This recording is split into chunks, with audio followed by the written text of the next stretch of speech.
Bien, buenos días. Tema del que vamos a hablar hoy, patrón oro. Eh, ¿qué fue, ¿Qué fue en su momento el sistema de patrón oro? ¿Por qué fue usado? ¿Quiénes lo usaron?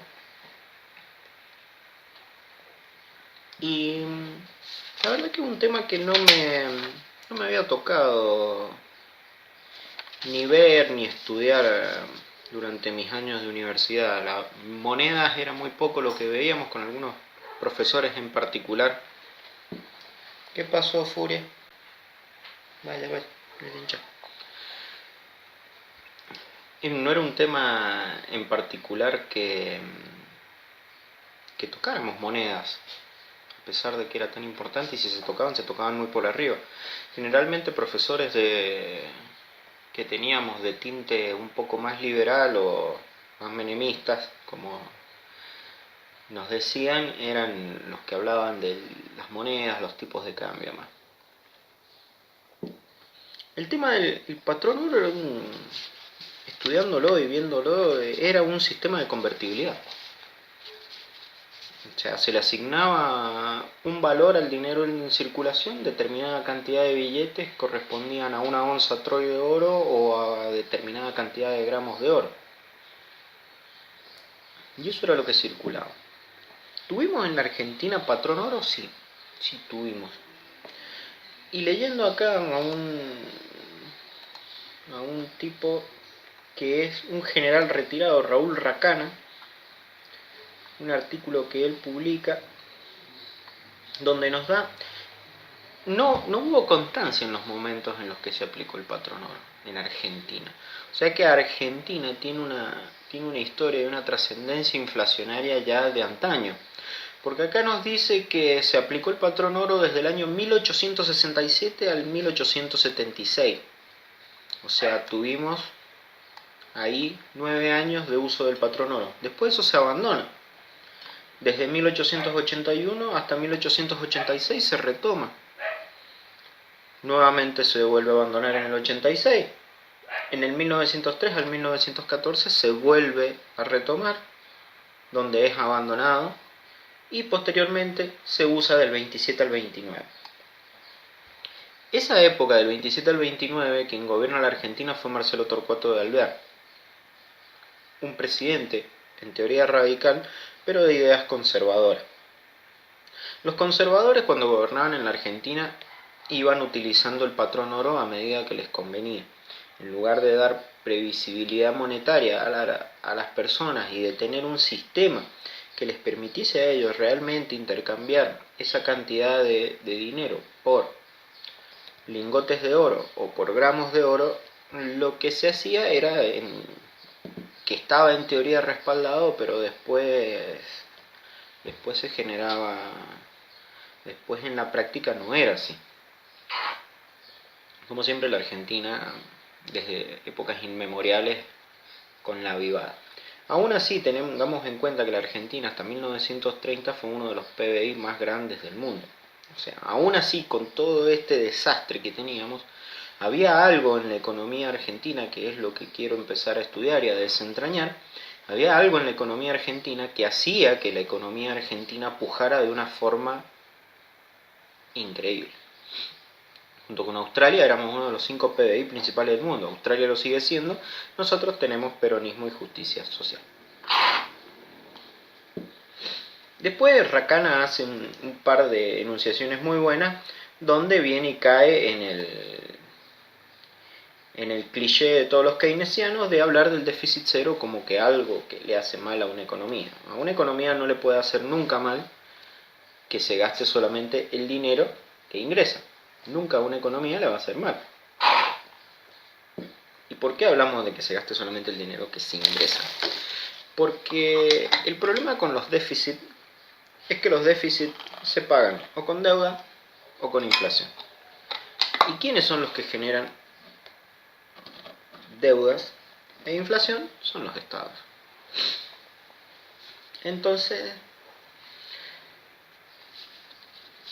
Entonces ahora vamos a pasar a lo que es ya vimos una visión de lo que fue el modelo de patron oro en la Argentina, ahora vamos a ir a lo que es el concepto. Era un sistema de convertibilidad. Era un sistema de convertibilidad en el cual se emitía el papel moneda, que esto es lo importante, la emisión del papel moneda, en función del oro que teníamos atesorado.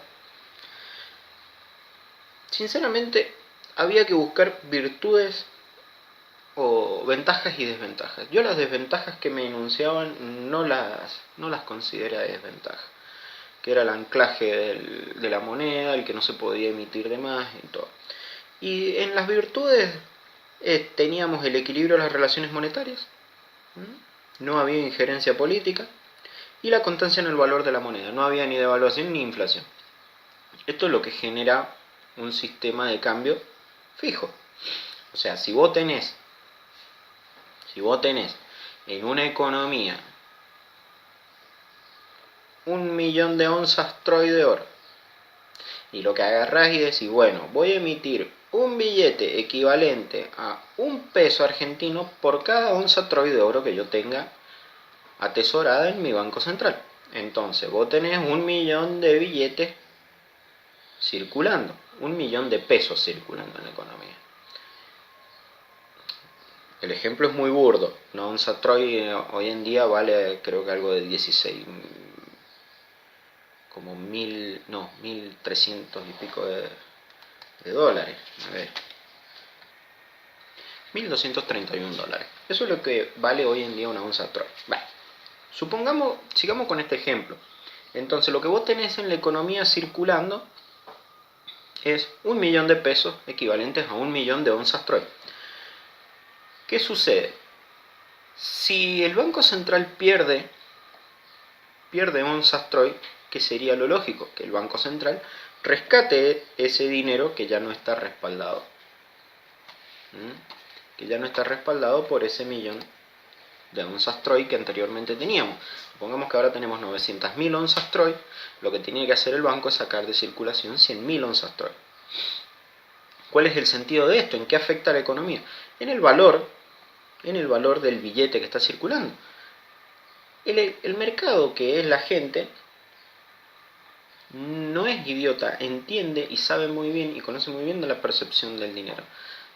Entonces, a medida que vos más dinero dejás circulando en la economía, es cuando ese dinero va perdiendo valor y se convierte en una bola que posteriormente tenés que cubrir con periodos inflacionarios.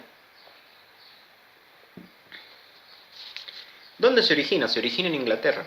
En un principio, esto sí me acuerdo del colegio secundario y de la universidad, que se nos hablaba de las épocas en las cuales comerciábamos con los ingleses y todo, que por cierto, muy buenas épocas, me hicieron millonario. Estamos hablando del año 1819. Y tenían los ingleses un sistema que era un sistema de convertibilidad. O sea, lo que tenían ellos era determinada cantidad de libras esterlinas, indicaban que había determinada cantidad de oros atesorados en Inglaterra. En el 1879, Estados Unidos entra en el sistema, formalizando el vínculo oro-dólar hasta el año 1900. ¿No? ¿Dónde comienza el declive a nivel mundial del sistema de patrón oro? Comienza en el año 1914. ¿Y qué es lo que tuvimos en el año 1914? A ver si vos... 2 segundos te doy para que lo pensé. No es ni la llegada del peronismo ni la llegada del radicalismo. Es la Primera Guerra Mundial. En el año 1914 comienza la Primera Guerra Mundial con el asesinato del archiduque Fernando. Lunita, por favor. Con el asesinato del archiduque Fernando en Serbia, creo. No recuerdo. En algún momento creo que me voy a poner a hablar de historia. Si sigo mucho tiempo más desempleado, voy a hablar de historia, que es lo que más me gusta.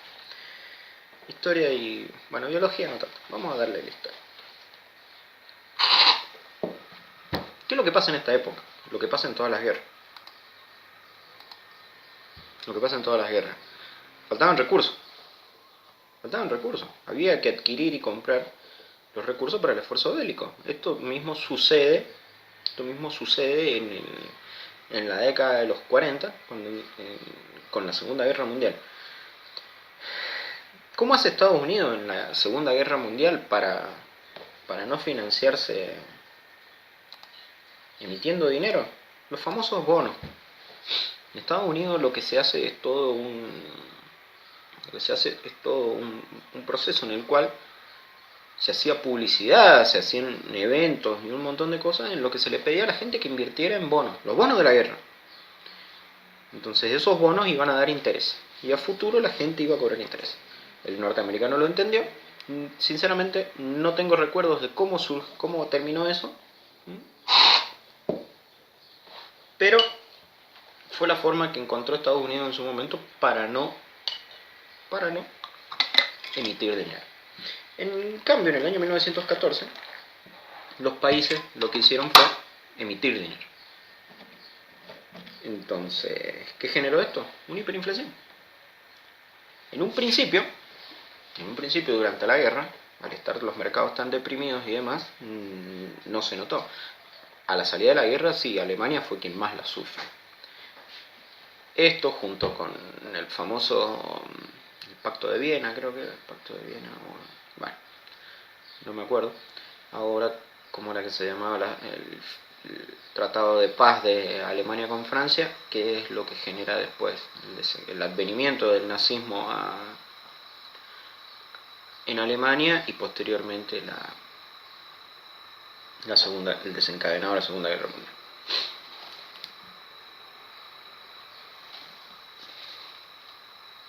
El 22 de julio del 44, ya estamos hablando de la segunda, ya casi posterior a la Segunda Guerra Mundial, 44, 2 años antes de finalizar la Segunda Guerra Mundial, tenemos la famosa reunión de Bretton Woods. Es una conferencia monetaria. Esto está muy relacionado, esto es una de las tantas reuniones anteriores a la formación de las Naciones Unidas, donde aparece y surge la conversión del dólar con el oro. Y es aquí donde la libra esterlina termina de dejar de ser el valor de intercambio a nivel mundial y pasa a serlo el dólar. ¿Por qué en ese momento?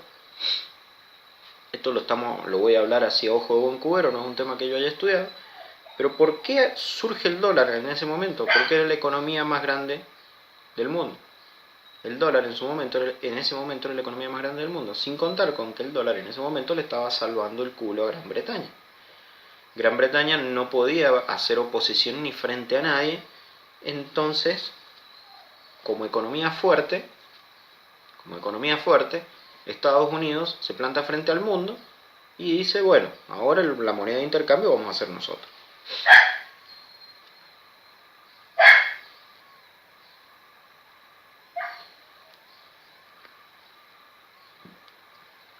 En ese momento queda como aceptación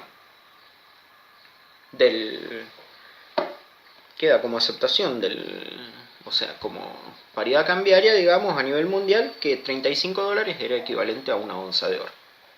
Hoy en día tenemos en cuenta que una onza Troy cuesta $1.231.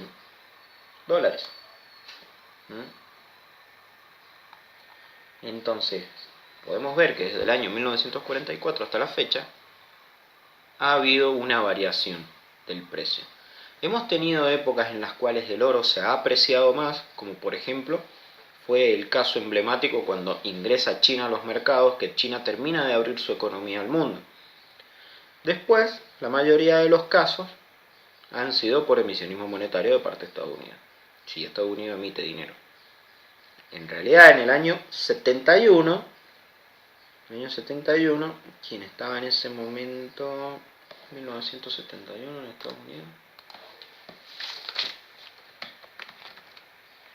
Presidente de USA, 1971. Nixon. Famoso caso Watergate. En el año 1971 se abolió el patrón oro en Estados Unidos. Entonces, a partir de ese momento, ¿qué es lo que sucede? Que nosotros tenemos que tener confianza en las economías de los países. ¿Por qué? Porque la moneda de intercambio, la moneda de atesoramiento del mundo hoy en día es el dólar. No todos los países, no todos los países dejaron de forma inmediata el patrón oro. Hay países que incluso hoy en día lo conservan. Incluso los países de primer mundo tienen reservas de oro. Lo que pasa es que las tienen todas en Fort Knox, en Estados Unidos. No entendemos todavía por qué, pero bueno, están allá. China es uno de los casos emblemáticos, uno de los...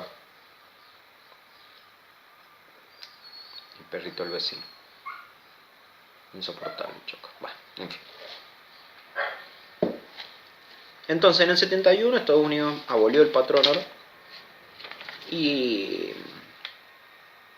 a partir de ese momento solamente se tiene en cuenta la confianza que tiene el pueblo en una economía. En Estados Unidos está bueno un sistema así. Por eso es que tuvieron los yanquis la crisis del 2008 y demás. O sea, son economías medianamente fuertes. ¿Por qué en Argentina no tenemos esa confianza? Porque en Argentina la casta política argentina ha hecho de los estratos políticos su modo de vida, o como dice Lelutier, su modus operandi. Entonces tenemos una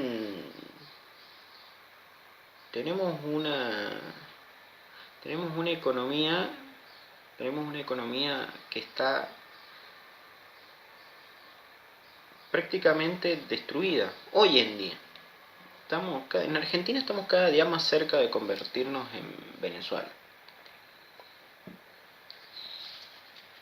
Volviendo ahora al tema del patrón oro, ¿qué es lo que era? El patrón oro era un sistema de intercambio, era un sistema de valorización de la moneda, era un sistema de convertibilidad, era un sistema de intercambio que le asignaba un valor fijo a la moneda que vos tenías en tus manos, respaldado en un metal que es muy valioso, que es el oro.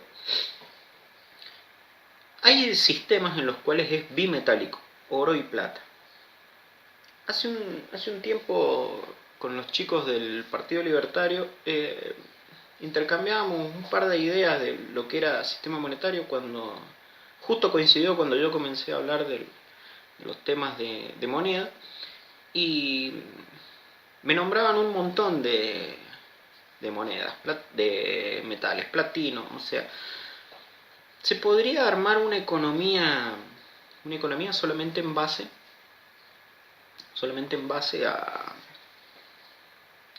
al acuñamiento de metales, o sea, atesorar metales y a partir de ahí emitir el dinero. Esto se puede hacer en base a su cotización con respecto y relación al dólar, o podés hacerlo en base a la cotización propia del mercado. Hay un hecho que hay que destacar, que es en la España colonizadora, estamos hablando de la época de la conquista en América y todo, los españoles tenían un pequeño problema. Los españoles, no vamos a caer en el cliché de que los gallegos venían acá y se choreaban todo el oro y se lo llevaban allá. La gran mayoría del oro latinoamericano está o en poder de los ingleses o en el fondo del mar, y una parte está en España. Una parte quedó en España, no todo. Porque una parte se la choreaban los ingleses a través de sus patentes de corso, a través de sus corsarios. Y otra parte iba a parar al fondo del mar, porque en las batallas que se daban en alta mar, vos te imaginás lo que le podía pasar a un barco. A pique, hermano. O sea, no alcanzaban a entrar, los piratas no alcanzaban a llegar al buque y a quedarse con todo el oro.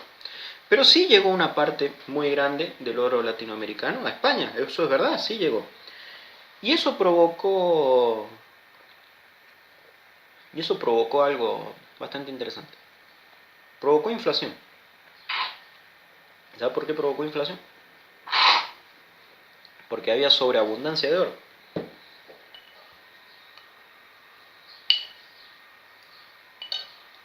Había sobreabundancia de oro. Entonces, al haber mucho oro en circulación, ¿qué pasó con su precio? El precio cayó del oro. Más que el gobierno español en su momento. A ver, vamos a ser realistas, los españoles, si en su momento sabían que la Tierra era redonda, también sabían lo que provocaban los controles de precios, pero lo implementaron mal. Implementaron controles de precios y esto generó una escalada inflacionaria en esa época en España. Para España fue mucho más violento y mucho más peligroso los controles de precios y la sobreabundancia de oro que los propios ingleses y que sus propios reyes. O sea, cometieron errores económicos fundamentales. Bien, para terminar vamos a leer una cita de Gabriel Ruiz, que es presidente de la Sociedad Española de Metales Preciosos e Inversión de España. Dice, en todas las crisis internacionales que se ha vivido a lo largo de la historia, el oro ha desempeñado un papel clave, desde la época de Grecia y Roma hasta las crisis políticas más recientes. El oro y los metales preciosos son el verdadero dinero reconocido y aceptado universalmente, generación tras generación, y garantía del poder adquisitivo a lo largo de los más de 6.000 años que lleva con nosotros. O sea, hoy en día en la Argentina querés atesorar, tenés dos formas de atesorar, comprar dólares o comprar oro, metales preciosos y demás. No, la moneda argentina hoy en día no vale nada. Tenemos un presidente que en estos momentos, antes de ayer, en un discurso dijo, tenemos los impuestos más altos del mundo, tenemos que bajarlos, y 2 párrafos después dijo, hay que cubrir el déficit cero, va a haber aumento de impuestos. En la Argentina las indemnizaciones laborales a partir de ahora van a empezar a pagar y tributar impuestos a las ganancias. Las indemnizaciones son una compensación por un daño sufrido, no son ganancias. La venta de un inmueble a partir de ahora va a empezar a pagar ganancias. Locuras de estas hermosas dictaduras socialistas. Por suerte Macri no tiene el poder que sí tienen otros dictadores de otra índole. Ayer leía al imbécil de Marcos Peña diciendo que Cambiemos era socialista y populista. O sea, no hacía falta más nada. Lo que nosotros venimos diciendo hace un par de años atrás, en su principio, a Macri se lo votó y lo votamos porque representaba un cambio rotundo de 180 grados de lo que se venía haciendo. Macri representaba a la derecha, en teoría Macri era la derecha. Macri era nuestro Bolsonaro, estábamos creídos que estábamos votando a un tipo como Bolsonaro. Y nos sucedió todo lo contrario. Pensamos que votábamos a un Bolsonaro y terminamos votando a un Chávez. Esperemos que esto se resuelva en el 2019 con el Frente Libertario y con José Luis Esperta a la cabeza, y entrando al Partido Libertario a cortar cabeza, a bajar impuestos, a achicar el gasto y a abrir el comercio. Por cierto, Macri termina de gobernar ahora en el 2019. Si en las próximas elecciones no tenemos gobernando un partido de derecha o libertario, el efecto Brasil, el efecto Bolsonaro para nosotros va a ser terrible. Nos va a sumir en la miseria. Porque Brasil ya no le va a dar tanta bola al Mercosur. No nos va a comprar la mierda que nosotros producimos y vendemos. Que la vendemos carísima, por cierto. Y la producimos muy cara. Bien, mi nombre es Juan Cruz Villarreta. Si te gustó, soy contador público nacional. Si te gustó, suscríbete, compartilo. No tengo un día específico para subir videos, subo videos siempre que puedo. En estos momentos estoy desempleado, así que es cuando subo videos más seguidos y le puedo dar un poco más de tratamiento al mismo.